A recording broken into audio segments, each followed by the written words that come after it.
Hey there, you're watching Wisdom Shots. Let me start off with a story about Henry Ford, the legendary founder of Ford Motor Company. This was in 1916. A newspaper published an article claiming that Henry Ford was an ignorant idealist and not educated enough to run his company. This really hurt Ford, and he felt that his reputation was being unfairly attacked. So he filed a case against the newspaper. So during the trial, the court asked Ford a series of general knowledge questions and history questions to check his intelligence level. And Ford's response was amazing. Let's watch. Get me Landers. Did you see it? It's libel. I'm going to sue the Chicago Tribune for $1 million.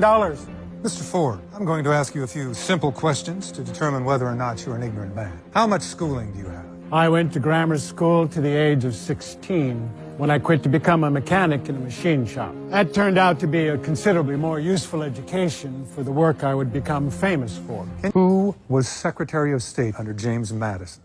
Well, I can answer that at once. The answer is I do not know. Off the record, Judge, you know the answer to that one. Off the record, no. And you got at least 2 college degrees. I have 3 university degrees. Well, it seems like a pretty silly way to measure intelligence. I can maybe save us all a little time here, gentlemen. As you know, I am one of the most successful manufacturers in this country. Folks drive my cars in every city in America, and they outnumber all the other types of cars by a big margin. If I don't choose to clutter up my brain with general facts and tidbits of historical knowledge, well, I don't have to. As I have a row of electric buttons on my desk, I can push any one and have at my elbow an expert in every branch of knowledge who are on my payroll. Does that sound ignorant to you? Let me repeat his last statement. It's a goosebump statement. If I should really want to answer the foolish questions you have just asked, let me remind you that I have a row of electric push buttons on my desk, and by pushing the right button, I can call my men who can answer any questions you have. Ford's point was this. He didn't need to clutter his mind with general knowledge and stuff like that when he had people with specialized knowledge on his team who could supply him with the information he needed. Henry Ford was resourceful. And this was in 1916. Fast forward today in 2023, we are 1,000 times resourceful than Henry Ford, and knowledge is in our fingertips. We have ChatGPT, we have Alexa, we have Siri, Quora, and thousands of tools to answer any question under the sun in seconds. The question is, what are we doing with all this knowledge? So before closing the trial, Henry Ford questioned the purpose of education. I think we're about finished here.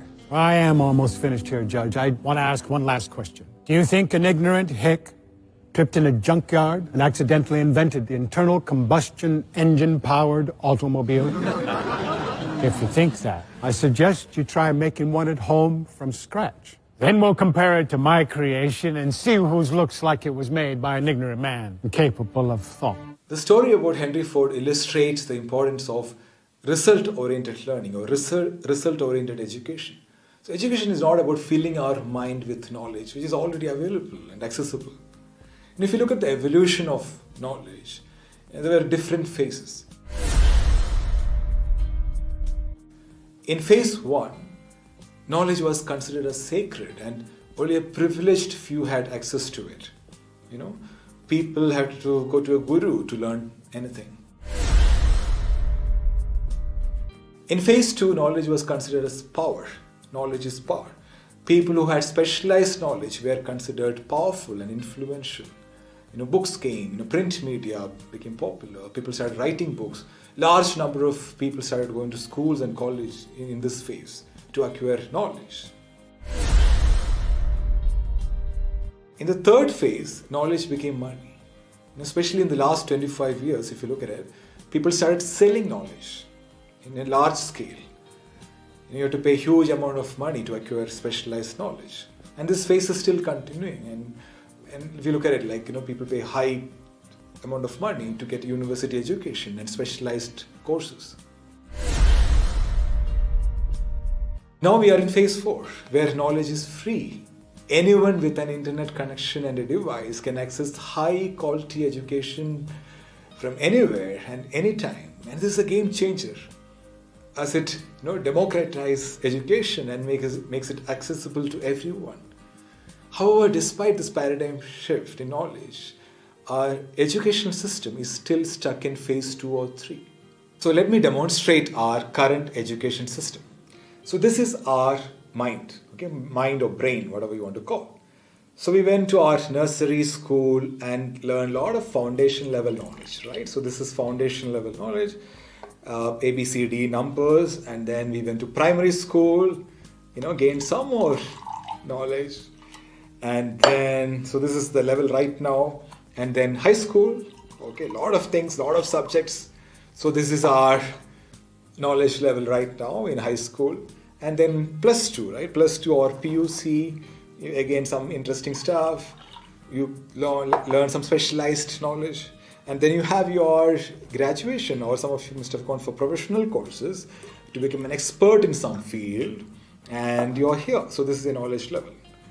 And post-graduation, right? Some of you, again, did post-graduation and then your level became here, not bad. This is your knowledge level, right? In a particular subject. So this is the foundation. Yeah, of course, some of you went to foreign universities, right? Foreign universities to study something, some more specialized stuff. And so this is our formal education, right? For most of you. It doesn't stop here.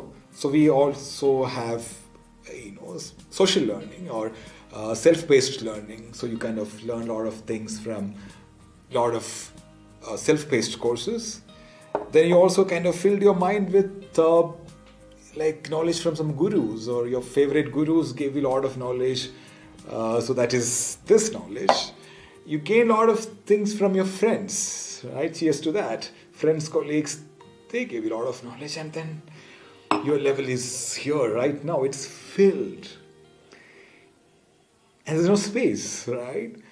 So it's not about filling your mind. The thing is, what are you going to do with this? A lot of people hold on to this and feel proud and happy that, I've gained this much knowledge. That's not the purpose. The purpose is basically to use this or even to share it with others. And if you don't do that, there's no space for more knowledge to come. And this is what's happening in our education system right now. Knowledge is like an ocean. And what we have is one glass. We spend a lot of money and effort to fill this one glass. And the sad part is, we're not even using this hard-earned water in the right way, or we're not even sharing it with others. See, in ancient days, people used to store water, because water sources were far from the place they live. And then came the water supply system. There's a direct connection. You open the tap, you get water. So in the same way, right now we have a robust knowledge supply system. We can open the tap of knowledge whenever we want and consume whatever we want in the right quantity. You don't have to store it in your brain. Instead, we have to focus our time, energy, and effort on what we can do with this water, with this knowledge, to make this world a better place. But the current education system, it focuses just on acquiring knowledge, filling your mind, and emphasize on memorization because it was designed before internet and Google. Right? Imagine you want to go from point A to point B. So that's your goal. That's the result you want. Point A to point B. For that, you don't have to memorize the whole map of the city. But unfortunately, that's what's happening in our education system right now. The focus is not on the purpose, but on the process. There was a survey in the US a couple of years back, and they found that 70% of the stuff we learned, subjects we learned in the college, they're not using in their jobs. I think it's the same story everywhere. If I ask you what percentage of your education you're using in your current job, I bet it will be less than 30%, right? Because education is not about filling our mind with knowledge, which is easily available and accessible. It's about learning how to think. It's about learning how to question, how to analyze. It's about developing a growth mindset. It's about working as a team. It's about, opening up to new ideas and challenges. But the current education system does not prioritize these essential skills. It values conformity and obedience. Students are expected to follow a set of curriculum, and any deviation from it is discouraged. And this approach kills creativity and innovation, which are crucial for success in today's world. You know what? One of the most important skill in today's world is the questioning skill. Your ability to ask the right question. But in school, the process is opposite. The school will ask questions during exam, and you have to give the expected answer, which you mark up the previous night, the day before the exam, and then you shift delete from your brain just after the exam. Right? Is what's happening. Now, one study suggests that 65% of children entering primary school today will ultimately end up working in completely new jobs which doesn't exist now. I think our current education system is designed for a factory job. You know what happens in a factory, right? People in their uniform walk in line and there's a siren. You go there, you go to your place and you start your work. This is what's happening in school. You with your uniform, walk in line, discipline, the bell will ring. You will get into your bench, whatever place you can sit, and the teacher will come and say, the first thing the teacher will say is, shut your mouth. But in today's world, if you're not talking to your neighbor, if you're not connecting with your customers, you're out of business. You see the disconnect? Plus, the current education system does not cater to the needs of all learners. Every student is different, unique, and has different learning style and abilities. Yet the current system treats everyone the same, one size fits all approach, and tests everyone in the same way. See, knowledge is a valuable tool. There's no doubt about that. Especially the foundation knowledge. You need to gain that. But that's only one piece of a large puzzle. Knowledge is not power anymore because everyone has access to it. Knowledge is potential power. It's only useful if it is put into action. In other words, knowledge without action is just a collection of facts and figures. It becomes truly powerful when it is applied and utilized to bring a positive change. There are a lot of other factors which influence, right? Your connections, your resources and opportunities. It's play a crucial role in determining your level of success. For example, a person with extensive knowledge about a particular subject, right? If he or she doesn't have connection or resources to put their ideas into practice, it's of no use. You get what I'm saying? So to conclude, learn what matters. Develop your essential skills, cultivate a growth mindset, and take action on what you have learned and make a difference. As they say, knowing and not doing is the same as not knowing. Thank you so much for watching. I am Srijit Krishnan. Stay happy, stay healthy.